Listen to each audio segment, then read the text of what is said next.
Hi, I'm Chad from Chad DIY, and today we're talking about the 5 things I wish I knew before I bought my xTool. So let's get started.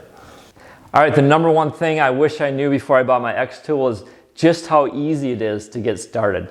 Now, I come from the 3D printing world where you're dealing with a lot of different temperatures, filaments, trying to get the prints to stick to the bed. It gets kind of complicated.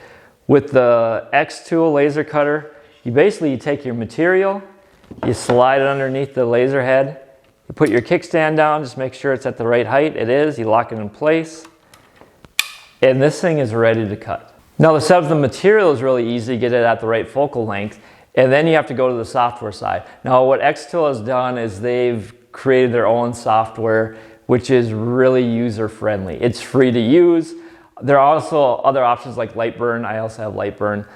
That can be a little bit more complicated. You can also do more things with it, fine-tune the adjustments. But starting off, I literally downloaded the xTool Create software, and I was cutting things within 10 minutes. I don't know. It was a very quick startup time where I was actually able to cut. Now, the first project I did was I downloaded the software, and they have all these different shapes to choose from, and one was like a leaf shape.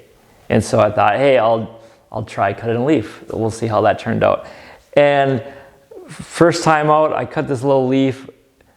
I looked at it, and it was amazing. Like the accuracy and the quality of cut around this like delicate little leaf was incredible. And I didn't have to design it. Like, it was just there to be used. So that was an incredible first start to using this xTool.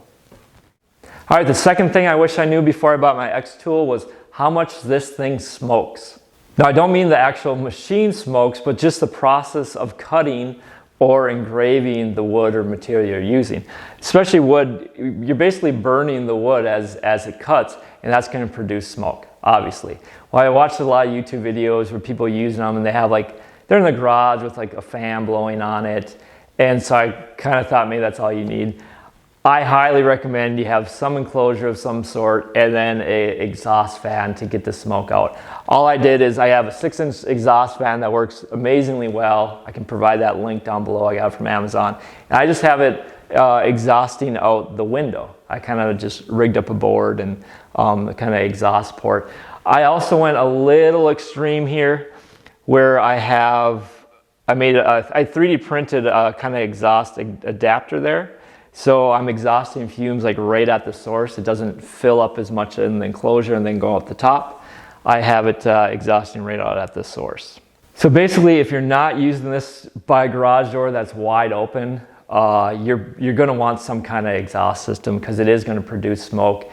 There's a lot of enclosures you can buy online. I built this one. It's fireproof. I built it for a 3D printer, but it works great for the laser cutter as well. But something I didn't realize is just how much smoke it does produce.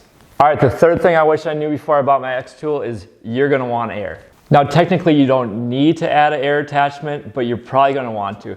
With the air, it kind of blows away the smoke as the laser's cutting, and you're gonna get a lot cleaner cuts. You're also, for engraving and stuff, you're not gonna have any smudging around it. You're gonna just have like a nice clean cut. Now, you're gonna have 2 options to add air. Your first option is gonna be like a small pump. So xTool sells a small pump attachment. It doesn't take up much space. It works pretty well.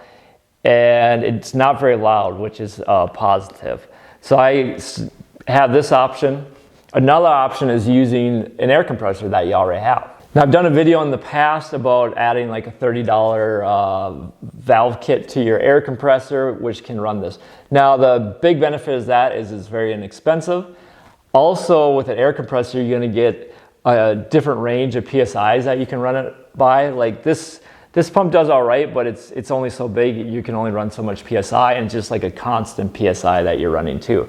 So if you are getting a laser cutter, I'm guessing you probably have an air compressor as well. So it's kind of your choice if you want to use the air compressor and just rig up that valve system or go with the pump like this. To me, the biggest draw about using your regular air compressor is a lot of times they're pretty loud.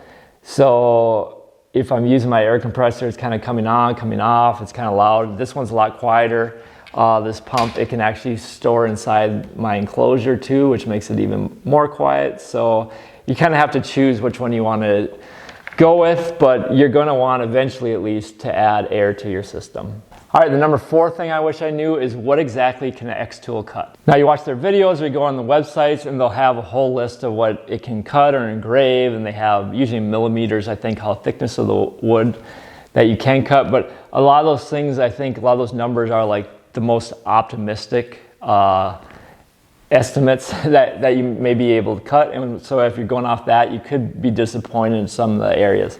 Now in the past I've done a video kind of showing the thicknesses, the different woods. I can link to that video if you want to check that out. And basically what I found is this is a 20 watt xTool, and a 20 watt can do up to a 1/2 inch pretty cleanly. So any 1/2 inch plywood, hardwood, softwood, it didn't really matter. Going beyond that 1/2 inch, it really struggled, and it wasn't really realistic to be cutting anything more than that. They also can cut a whole bunch of other things. They can cut acrylics, they can cut cardboard. I've done a bunch of cardboard where I've cut it. I can engrave cardboard for shipping boxes and stuff. The main thing that the diode laser cannot do is the clear acrylic, which is kind of a bummer because I would love to do things just in clear acrylic, but it can do colored acrylic.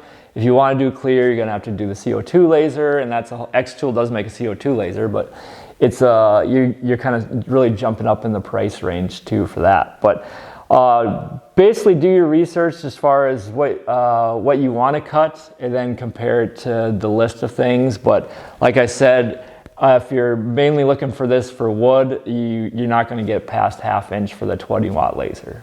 All right, I want to just give a quick shout out to another laser product. This is a Sigmund CD60. It's a laser tape measure, basically. I'm not sponsored by them, but they did send me this product, and I'm loving it. It's so accurate. It beats getting a tape measure out each time. You can do two-way lasering, so you can kind of find the center of a room. Very accurate, very fun to use. I'll provide the link down below. All right, the 5th and final thing I wish I knew before I bought my xTool is just how precise this thing can cut. Now I knew going with a laser beam it was probably going to be pretty accurate, but when I made that first leaf, I don't know if you can see that, I'll zoom in on that, but I was just blown away by how precise the cutting was. Now when I was researching this, I was also looking at CNC machines running routers, and they can be pretty precise as well, but I think it's almost impossible to beat that tiny little laser beam cutting through these things. And it's just kind of blown me away, the intricacies, if that's how you say the word, of how this thing can really cut. Another file I did was kind of this little tiny palette for like a coaster, can coaster. And as you can see on the board, if you can see that, I mean, it just, the straight lines, like everything is exactly perfect. The fit of this file, just everything snapped into place and kind of glued it.